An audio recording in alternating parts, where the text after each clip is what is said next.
আগেই বলে দিই, হতাশ হবেন না। কারণ কালকের রায়টা পেয়েছি, অবশ্যই দেখেওছি, সম্পৃক্ত আলোচনাও হয়েছে আমাদের আইনজীবীদের সঙ্গে, অবশ্যই সরকারের কয়েকজনের সঙ্গেও আলোচনা করছে। কিন্তু মানে এখনো আমরা সঠিক যে কীভাবে কি করতে চলেছি সেটার ব্যাপারে চূড়ান্ত সিদ্ধান্তে উপনীত হয়নি। কিছু আমাদের লিগাল ক্ল্যারিফিকেশন সেটা আমাদের নিতে হবে।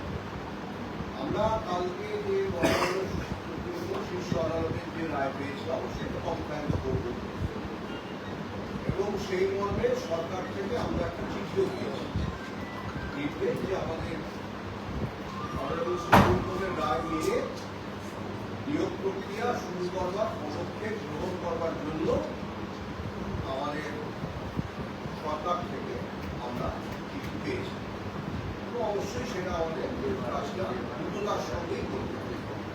আমরা অবশ্যই কারণের করব না, কিন্তু তার আগে আমাদের কিছু লিগাল ক্ল্যারিফিকেশন নিতে হবে, এবং মূল ব্যাপারটা মাথায় রাখতে হবে যে এই যে প্রক্রিয়াটা হবে সেটাকে অনারেবল সুপ্রিম কোর্ট যারা হয়তো নট স্পেসিফিক্যালি নেইমড, এটা তাদের ফেয়ারনেসের, তাদের অতি ফেয়ারনেসের কথা বজায় রেখে তাদের কিছু ছাড় দিয়ে, বয়সের কথা বলেছে, ছাড় দিয়ে তাদের নিয়োগ প্রক্রিয়ায় সুযোগ যাতে তারা পান সেটা দেখবার জন্য বলেছে, এবং সেটা আমাদের কমপ্লেন করছে। আমরা আমাদের যে সংশয় একটা আছে, অবশ্যই আমাদের আরও এই সপ্তাহান্তে আইনি পরামর্শ নিতে হবে।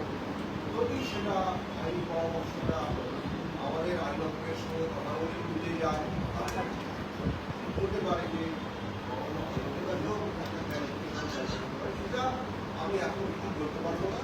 তবে লিগাল ক্ল্যারিফিকেশন না নিয়ে আমরা পদক্ষেপ গ্রহণটা সেভাবে করতে পারবো না। আমরা প্রাথমিক প্রস্তুতি নিয়ে রাখি। আপনারা যখন এসেছেন তখন আমি ভিডিও করছিলাম আমাদের যারা আছেন সহকর্মী তাদের সঙ্গে, যে আমি বলেও রেখেছি যে তাদের একটা প্রস্তুত থাকতে হবে যে খুব দ্রুত, হয়তো এক সপ্তাহের মধ্যে, হয়তো 2 সপ্তাহের মধ্যে একটা যুদ্ধকালীন পরিস্থিতিতে বেশ আগামী কিছুদিন কাজকর্ম করতে হবে।